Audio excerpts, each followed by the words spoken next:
நேயர்கள் அனைவருக்கும் அன்பார்ந்த வணக்கங்கள். நான் உங்கள் வாழ்க வளமுடன் ஜோதிடர் ஸ்ரீ குரு சுந்தர வடிவேல். இப்போ பார்த்தீங்கன்னா 2025 கார்த்திகை மாத பலாபலன்கள் எப்படி இருக்க போகுது, என்ன செய்யலாம் அப்படிங்கிறதை பற்றி ஒவ்வொரு ராசிக்கும் விரிவாக தெளிவாக நம்ம பார்க்க இருக்கிறோம். அந்த வகையில் இப்போ கார்த்திகை மாதம் அப்படின்னாலே மிகப்பெரிய சிறப்பு வாய்ந்த மாதம் கார்த்திகை மாதம். ஏன்னா சூரிய பகவான் பார்த்தீங்கன்னா காலச்சக்கரத்தின் 8ஆம் இடத்துல இருந்து அருள்பளிக்கக்கூடிய ஒரு அற்புதமான மாதமாக இந்த மாதம் அப்படிங்கிறது அமைஞ்சிருக்குது. அதுலேயும் மிக மிக சிறப்பு அப்படின்னு எடுத்துக்கிட்டோம்னா திருவண்ணாமலை தீபம். கார்த்திகை மாதம்னால எல்லாருக்குமே ஞாபகத்துக்கு வரக்கூடியது தீபம் தான். அப்போ திருவண்ணாமலை தீபம் அப்படிங்கிறது அது ஒரு பக்கம் இருந்தாலும் பரணி தீபம் அப்படிங்கிறது நம்ம வீட்டில் ஏற்றுறது உண்டு. இந்த பரணி தீபம் அப்படின்னு பார்த்தோம்னாக்க நம்மளோட முன்னோர்கள் பித்திருக்கள் சம்பந்தப்பட்ட விஷயத்துக்கும், அதே போல் குடும்பத்தின் மகிழ்ச்சி, சுபிச்சம், செல்வாக்கு, வசதி, லட்சுமி கடாட்சம் போன்ற அனைத்து விஷயங்களுக்குமே பார்த்தீங்கன்னா இந்த தீபம் ஏற்றி வழிபாடு செய்கிறது அப்படிங்கிறது மிக முக்கியமான ஒரு விஷயமாக இருக்குது.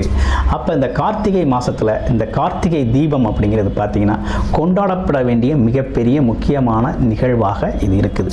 அதுலேயும் குறிப்பாக திருவண்ணாமலை தீபத்தை பார்க்குறது அப்படிங்கிறது பார்த்தீங்கன்னா மிகப்பெரிய புண்ணிய பாக்கியம் அப்படிங்கிறது கிடைக்கும் அப்படிங்கிறதும், அதே போல முன்னோர்கள் சாப நிவர்த்தி சரியாகும் அப்படிங்கிறதும், திருமணம் சார்ந்த விஷயங்கள், குடும்பத்தின் மகிழ்ச்சி சார்ந்த விஷயங்கள், குழந்தை பாக்கியம் சம்பந்தப்பட்ட விஷயங்கள்லாம் பார்த்தீங்கன்னாக்க வேண்டுதலோடு இந்த திருவண்ணாமலை தீபம் கிரிவலம் சென்று பார்க்கையில் அது அற்புதமாக உங்களுக்கு அங்கே இருக்கக்கூடிய சித்தர்கள் சார்ந்த விஷயங்கள் எல்லோருமே அருள்பளித்து உங்களுக்கு அதற்கான விஷயங்கள் நீங்கள் என்ன நோக்கம் என்ன எண்ணத்திற்காக சென்றீங்களோ அந்த விஷயம் நடைபெறுவதற்கான அருள்பளிக்கக்கூடிய ஒரு அற்புதமான விஷயம் அப்படிங்கிறது இந்த திருவண்ணாமலை தீபம் இந்த கார்த்திகை மாதத்தில் வரக்கூடிய மிகப்பெரிய சிறப்பாக இருக்குது.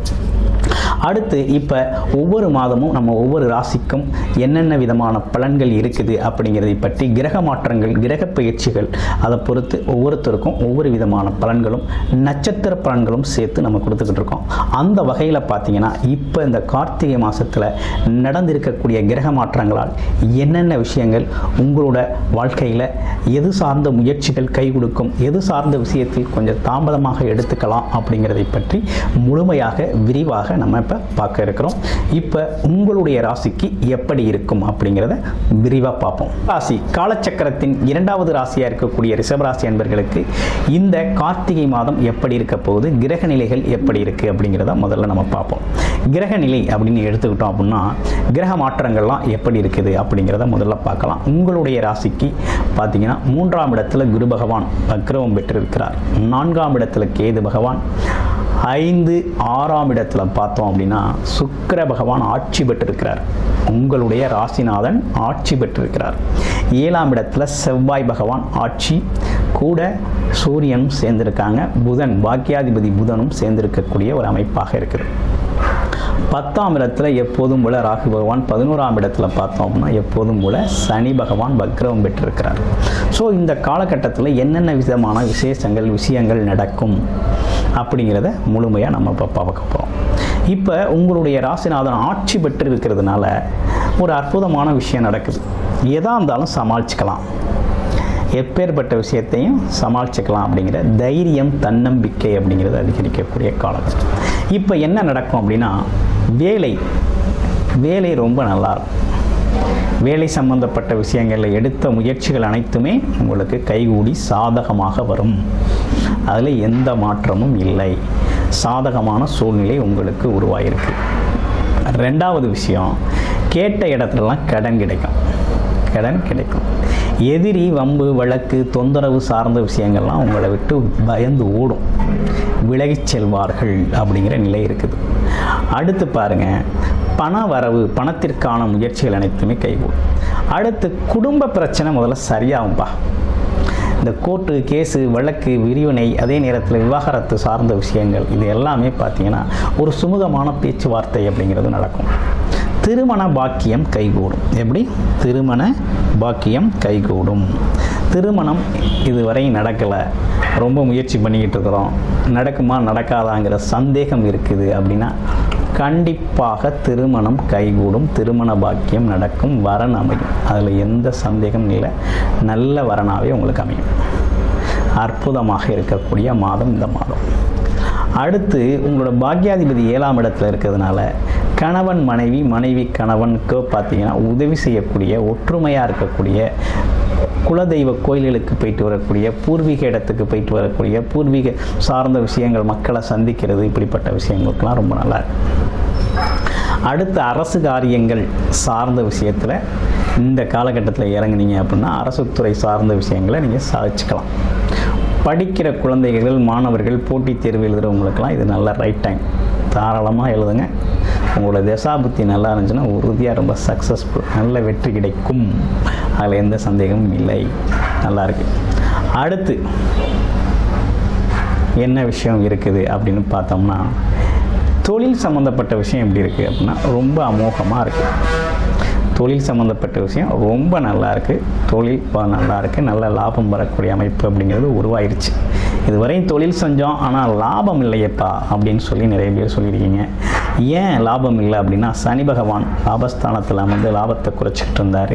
இப்போ குருவின் பார்வை பட்டுருச்சு. இனி ஆட்டோமேட்டிக்காக உங்களுக்கான லாபம், உங்கள் உழைப்பு, உங்கள் வருமானம், உங்களுடைய உழைப்புக்கேற்ற ஊதியம், உழைப்புக்கேற்ற எதிர்பார்த்த விஷயங்கள், பழைய விஷயங்கள்லேருந்து வரக்கூடிய வரவு செலவுகள் எல்லாமே கணக்கச்சிதமாக வந்து சேரும். அது ரொம்ப அற்புதமாக இருக்குது. வியாபாரம் நல்லா இருக்குமா? கண்டிப்பாக வியாபாரிகளுக்கெல்லாம் வியாபாரம் நல்லாயிருக்கும். சரி, தொழிற்சாலை, தொழில் நிறுவனங்கள் நடத்துகிறவங்களுக்குலாம் ரொம்ப நல்லா இருக்குது, பயன்படுத்திக்கங்க. காலகட்டம் ரொம்ப சூப்பர். அடுத்து சீனியர் சிட்டிசன்ஸ், வயதானவர்கள், மூத்தவர்கள்லாம் எதுவும் முதலீடு செய்யலாமா? உடல் ஆரோக்கியம் எப்படி இருக்கும் அப்படின்னு கேட்டிருக்கீங்க. தாராளமாக முதலீடு செய்யலாம். உடல் ஆரோக்கியத்தில் ஒன்றும் பெரிய குறைபாடுகள் ஒன்றும் இருக்காது. என்னென்னு கேட்டிங்கன்னா, கொஞ்சம் சின்ன சின்ன விஷயங்கள் இருந்தாலும் இந்த காலகட்டத்தில் அது கொஞ்சம் சரியாயிரும். மருந்து மாத்திரைகள், அதே நேரத்தில் பார்த்திங்கன்னா உணவு பழக்கத்தின் மூலமாக கொஞ்சம் மாற்றங்கள் நடக்கக்கூடிய, முன்னேற்றம் நடக்கக்கூடிய நல்ல காலகட்டம் இந்த காலகட்டம். ஓகேங்களா? இப்படி இருக்குது உங்களோட கிரக நிலைக்கான மாற்றங்கள். இப்போ என்ன செய்யலாம் அப்படின்னு பார்க்கல, எந்தெந்த விஷயத்தெல்லாம் காலடி எடுத்து வைக்கலாம் அப்படிங்கிறது தான் உங்களோட அடுத்த கேள்வியாக இருக்குது. முதல் விஷயம், வெளிநாடு, வெளியூர் போகணும் அப்படின்னா இந்த காலகட்டத்தை பயன்படுத்துங்க. அடுத்து தொழில் லாபம், அதிக முதலீடு, அதாவது கூடுதல் முதலீடு போட்டு தொழிலில் கொஞ்சம் விரிவுபடுத்தணும்னா அந்த காலகட்டத்தை பயன்படுத்துங்க. ரொம்ப நல்லா இருக்குது. இடம், வீடு, பூமி, சொத்து எதுவும் வாங்கணும், கொடுக்கணும் அப்படின்னு முடிவு பண்ணிங்க அப்படின்னா லோன் சம்மந்தப்பட்ட விஷயத்தெல்லாம் அப்ளை பண்ணியிருந்தீங்கன்னா கண்டிப்பாக கிடைக்கும். இடம், பூமி, சொத்து, வீடு அமையும். அதே போல் வண்டி வாகனங்களை மாற்றிக்கிறது அப்படிங்கிறதுக்கு ஒரு நல்ல காலகட்டம் இந்த காலகட்டம். அதே போல் பார்த்திங்கன்னா வேறு என்ன, முயற்சி சார்ந்த விஷயங்கள் அனைத்துமே மிகப்பெரிய லெவலில் வெற்றி அடையும். நீங்கள் எடுக்கிற முயற்சிகள் நல்லபடியாக வெற்றி அடையக்கூடிய அற்புதமான காலகட்டம். தொழில் பார்ட்னர்ஸ் கிடைப்பாங்க. தொழில் பார்ட்னரில் இருந்த விரிசல்கள் மறைஞ்சு நல்ல முன்னேற்றம் ஏற்படும். ஒரு அற்புதமான காலகட்டமாக இந்த காலகட்டம் இருக்குது. ஸோ கார்த்திகை மாதம் இப்படிப்பட்ட நிகழ்வுகளோடு இருந்தாலும் உங்களுடைய பிறப்பு ஜாதகத்தின் திசாபுத்தி நிலை நல்லா இருக்குது அப்படின்னா இவை அனைத்துமே நல்லா சாதகமாக நடக்கும். ஒருவேளை தசாபுத்தி வந்து பத்தலை, சரியில்லை, நம்ம ராகு கேதுவோட திசை நடக்குது, ஆமாம், இல்லை வக்ரவம் பெற்றது கிரகங்களின் திசை நடக்குது அப்படின்னா இந்த காலகட்டத்தில் கொஞ்சம் எதிர்பார்த்த விஷயங்களுக்கு ஆப்போசிட்டாக மாற்றங்கள் நடக்கும். அப்போ உங்களுடைய பிறப்பு ஜாதகத்தின் திசாபுத்தி நிலையை அறிந்து தான் இந்த கோச்சார நிலைகளில் இருக்கக்கூடிய பலன்களை நீங்கள் பயன்படுத்த முடியும்.